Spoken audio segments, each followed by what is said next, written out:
Hello, family. So today we're going to be talking about clean and unclean food. Okay. So, once again, we have free will to do what we want. We have free will to choose God. We got free will to choose the devil. We got free will to follow God like He tell us to, and we have free will to don't do it, right? But if you say you are a follower of the God of Israel, the God of Abraham, Isaac, right, and Jacob, who later becomes Israel, that's why he is called the God of Israel, right? Because we know through word that God ordained Jacob to be his firstborn son. You can find that in the book of Jubilees, I believe. It's either Jubilees or Joshua, okay? But he declared Jacob to be his firstborn son, and he said his descendants would be his people, okay? So this is why he is called the God of Israel. And when Jacob fought with him in the mountain, and after he won, when he left out, he said, Elohim de Israel, which is the God of Israel. Okay? That's what he called him. That's what God tell us to call him.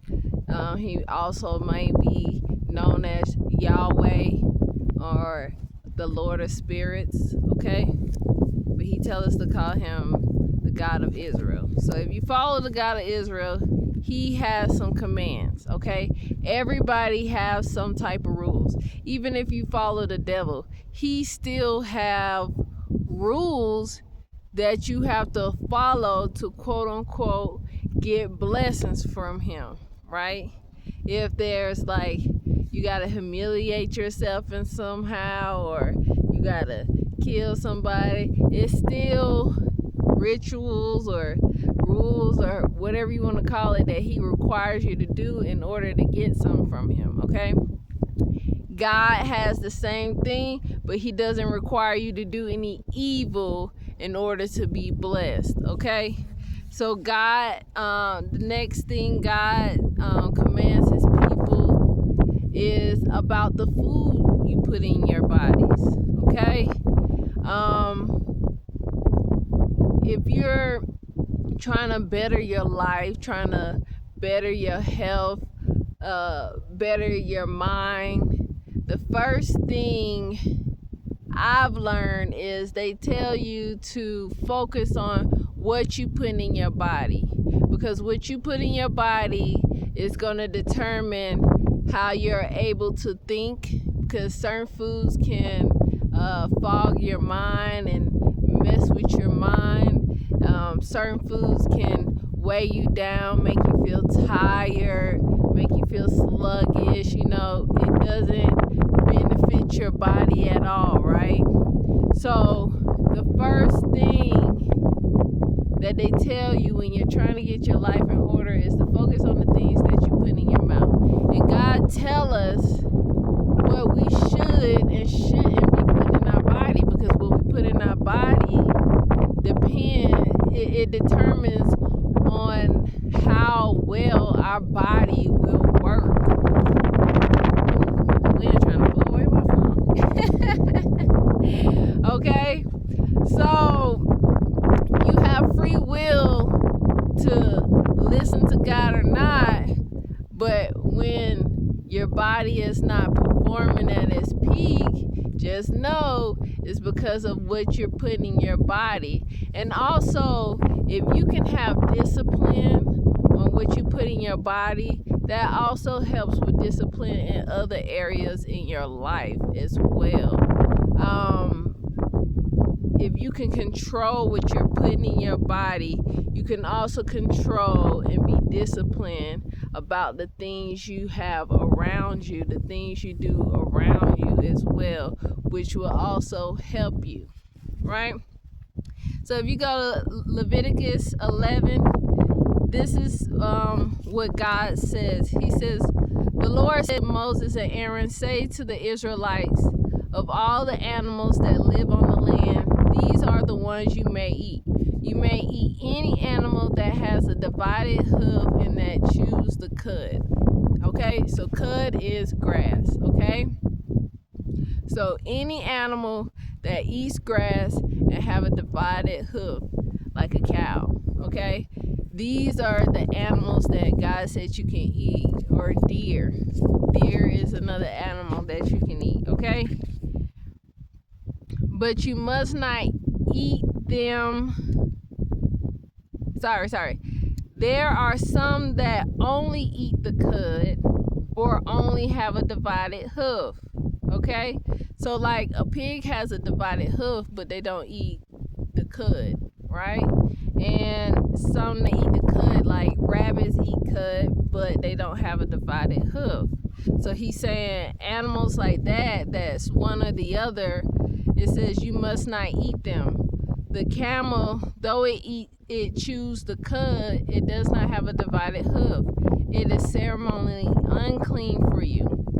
The hyrax, though it chews the cud, does not have a divided hoof. It is unclean for you. The rabbit, though it chews the cud, does not have a divided hoof. It is unclean for you. The pig, though it has a divided hoof, does not chew the cud. It is unclean for you. You must not eat their meat or touch their carcasses. They are unclean for you. Okay? So God even tell us what God is very clear. God is very straightforward. He go tell you so you're not confused, okay? So those are the land animals that we can and can't eat, right? It's obviously more, but you know, all we have to do is a little research. Google will tell you what animals have hoof and eat grass, and it'll give you a list of animals that you can eat that have both of those requirements. Okay, the next thing, of all the creatures living in the water of the seas and the streams you may eat any that have fins and scales. Okay, sharks have fins but they don't have scales, and there's some people that eat shark. Even though shark meat can kill you, you have to let shark meat sit like 10 years or something before you can eat it, for the poison or whatever is in the meat go out so you can eat it. So it's like God is not just telling us not to eat certain things just so we don't get to experience it. It's because somehow that meat is going to damage your body, and God is all about giving you life and more abundantly, right? He wants you to live a long, healthy life. He wants you to live a long, good life. And this is why he gives us rules, right? This is why he gives us these commands, so that we can have those things, so we can have a long, abundant, good life without any health issues and, people profiting off of your health issues because you eating foods that is not supposed to be consumed, right? So it says fins and scales, but all creatures in the seas or streams that do not have fins and scales, whether among all the swarming things or among all the other living creatures in the water, you are to regard as unclean. And since you are to regard them as unclean, you must not eat their meat. You must regard their carcasses as unclean. Anything living in the water that does not have fins and scales is to be regarded as unclean. Like, people love shrimp, crabs, right? Lobsters, oysters. But those things, they filter the water. They're bottom feeders. So it's like they're cleaning the ocean. And everything they're taking in to clean the ocean, you're taking that and putting it in your body by eating them. You might as well be down there filtering out the water with your mouth, because that's what you're doing by eating those creatures that you're not supposed to be eating. They say shrimp is like the roaches of the sea. Would you eat a roach out your house? Probably not. So why would you eat a roach out of the water? It's the same thing, just come in like a slightly different form. But to each his own. But sometimes you just have to look at things that way so you can realize, okay, that's nasty, right? You would say it's nasty to eat a roach at your house, but why is it not nasty to eat a roach out that comes out the water if they do have the same purpose? You know what I'm saying? If they do the same thing, right? Okay, these are the birds you are to regard as unclean and not eat because they are unclean, okay? So for the birds, I guess it was just easier for him to name the unclean ones. So we just gonna go through all the unclean birds. Basically, the birds that he don't want you to eat are like vulture birds. Birds that eat other dead stuff that's already dead, right? Because he tell us we shouldn't eat meat that's already dead. If we find it dead already on the road, he says you shouldn't eat that, okay? It says, these are the birds you are to regard as unclean and not eat because they are unclean. The eagle, the vulture, the black vulture, the red kite, any kind of black kite, any kind of raven, the horned owl, the screech owl, the gull, any kind of hawk, the little owl, the cormorant, the gray owl, the white owl, the desert owl, the osprey, the stork, any kind of heron, the hoopie, and the bat. Some of these birds I ain't never heard of before, but he said don't eat it, okay? Next, we go to insects. It says all flying insects that walk on all four are to regard as unclean by you. There are, however, some flying insects that walk on all fours that you may eat. Those that have jointed legs for hopping on the ground. Of these you may eat any kind of locust, katyd, cricket, or grasshopper. Okay, I've never heard of a katyd, K-A-T-Y-D-I-D. I've never heard of that type of insect, but you're allowed to eat it. Crickets, grasshoppers, you can eat it. Locusts, you can eat it. I probably wouldn't eat it. I mean, but some people have tried chocolate covered grasshoppers. I don't think I'm into that. But you can eat it. God said those are clean and you can eat those insects, okay? But all other flying insects that have 4 legs, you are to regard as unclean, okay? So I wonder, is it because they walk on all fours that they unclean, or is it because they fly that they unclean? Can you eat insects that walk on all fours, or can you eat insects that fly? That is the only one where it's like, it's not, I feel like it's not really that clear, because it says all flying insects that has 4 legs. So if is it only, you can't only eat flying insects that have 4 legs, but you can eat all other insects except for those flying insects with 4 legs that he mentioned? I don't know. That one's tricky, but I don't really want to be eating insects anyways, but I guess it's like if you're in dire need. I don't know, okay? You will make yourself unclean by these. Whoever touched their carcasses will be unclean till evening. Whoever picks up one of their carcasses must wash their clothes and will be unclean till evening. Every animal that does not have a divided hoof or does not chew the cud is unclean for you. Whoever touches the carcasses of any of them will be unclean. Of all the animals that walk on all fours, those that walk on their paws are unclean.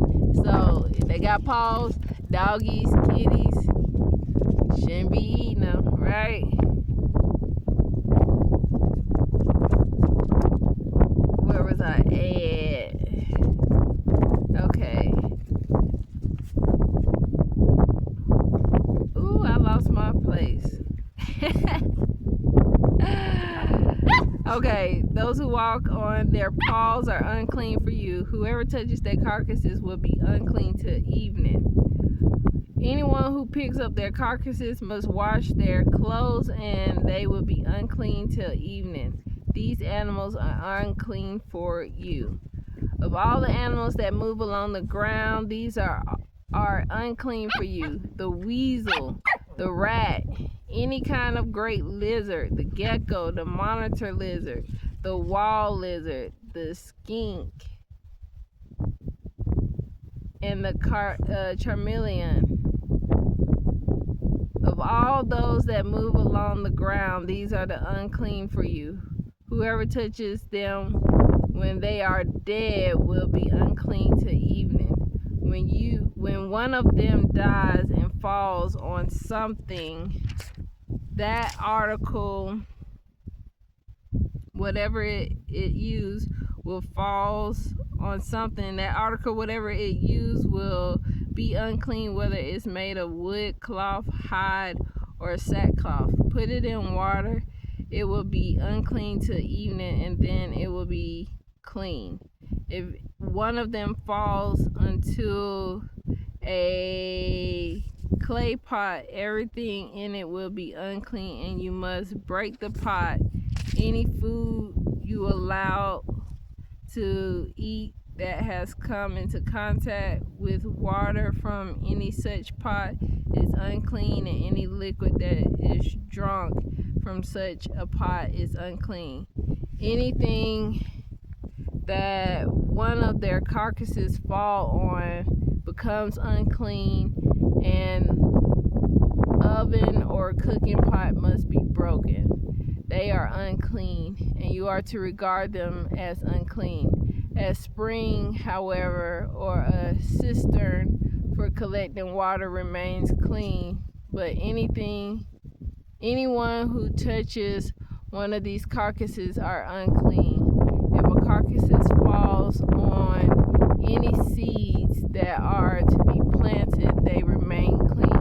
But if water has been put on the seeds and the carcasses fall on it, it is unclean for you. If an animal that you are allowed to eat dies, anyone who touches its carcass will be unclean till evening.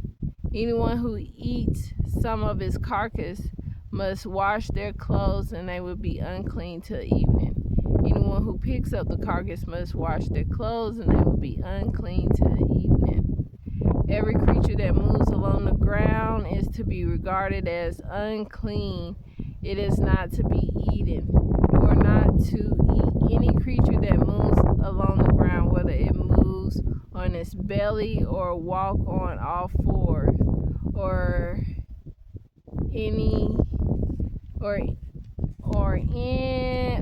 come on y'all, all fours or on many feet.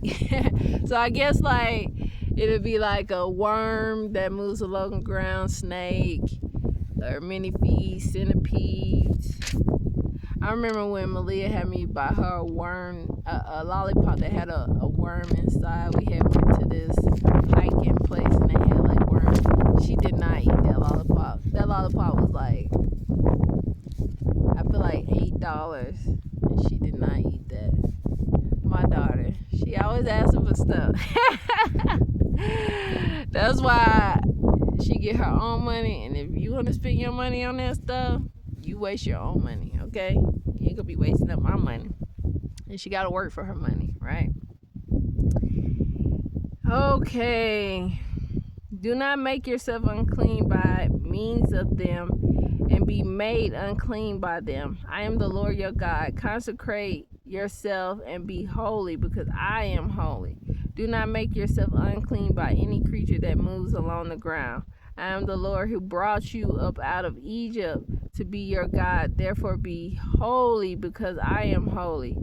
These are the regulations concerning animals, birds, every living thing that moves about in the water, and every creature that moves along the ground. You must distinguish between the unclean and the clean, between living creatures that may be eaten and those that may not be eaten. Okay?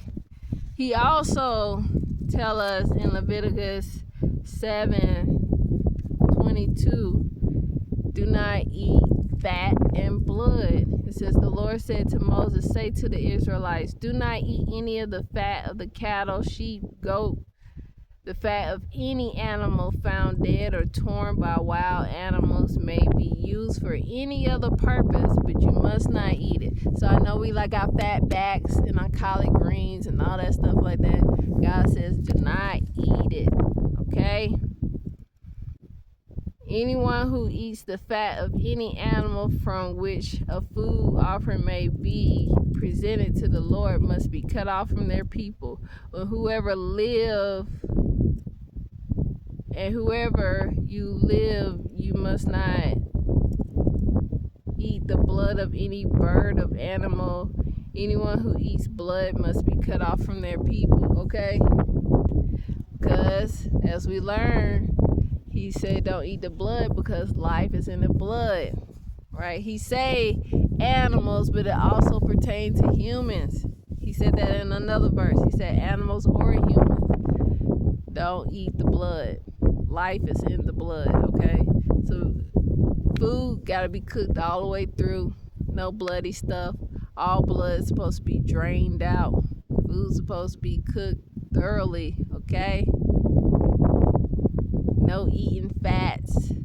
Eating the fat, it leads to what? Your body breaking down. You start getting high cholesterol and your arteries get clogged. You start having heart problems, right? So it's like God is telling us these things for a purpose.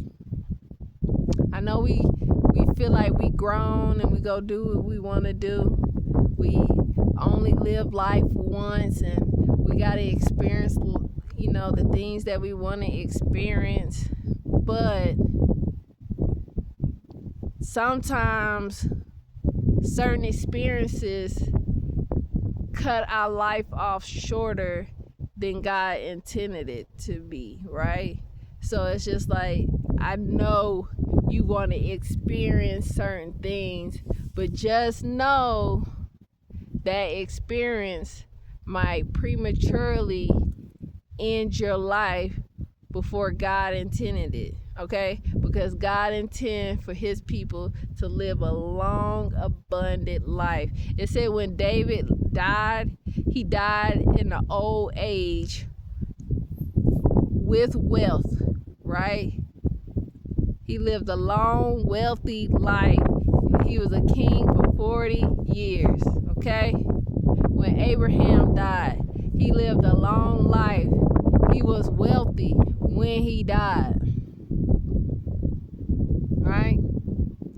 So it's like God wants his people to live a long life. He wants you to live a good life. He don't want you to suffer. He don't want you to be poor. Being poor is a sin. That means you're not managing your money. That means you're not being a good steward. God calls us to be a good steward.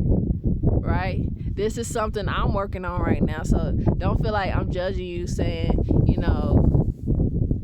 whatever. Hey, I've been poor my whole life. I was born into being poor, okay? So I have to relearn, right? I got to change my mind on how I was brought up, right, in scarcity, and learn how to live life as God has called us to be. And God didn't call us to live in scarcity, right? He didn't call us to be poor, right?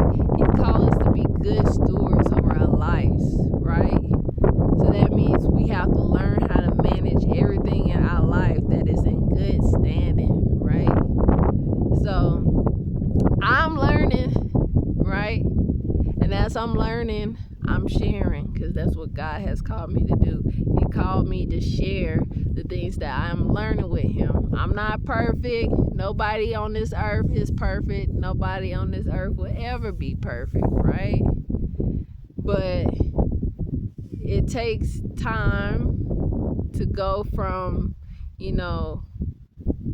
being one thing that you was taught into becoming who God created you to be.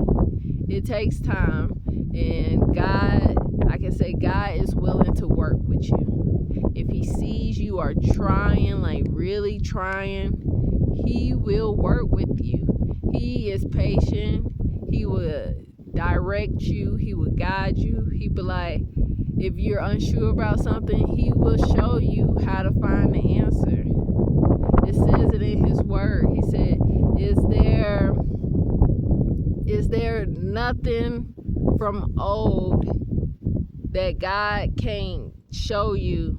Basically, like, if there's anything you want to know that God can't show you and teach you, but you got to seek him, right? You got to really seek him. It goes beyond just the Bible, right? Like, when I started reading the Apocrypha books, it helped me so much with the Bible, because it filled in gaps that was in the Bible, things that they removed from the Bible that has you confused on how you should really be following God. It fills in those gaps and make things more clearer so that you can start really learning how to follow God correctly, right? But if you don't have all the information, you can't follow him correctly. And that was their plan, right? It said in 1611, King James altered and made his version of the Bible to control the religious, right? So if he is trying to control you, that means he had to mess with the Bible in order to control. Those who have the information has the control. If you don't have any information, then you're ignorant to their game, and they can continue to control you, okay? It's not about the money, it's about the information. The power is knowledge. The power is knowledge. I've been learning that. It don't matter how much money you have. If you don't have knowledge, that money means nothing. You'll lose all that money. You gotta have knowledge. Knowledge is the only way you can keep what God gives you, okay? So I encourage God's people to continue to seek him, to continue to educate yourself, because God loves an educated follower. He loves an educated follower. He says in his word that his people will be destroyed due to lack of education, lack of knowledge, okay? So if he knows that the devil is going to destroy us because we don't have knowledge about him, this is why he's trying to give us the knowledge.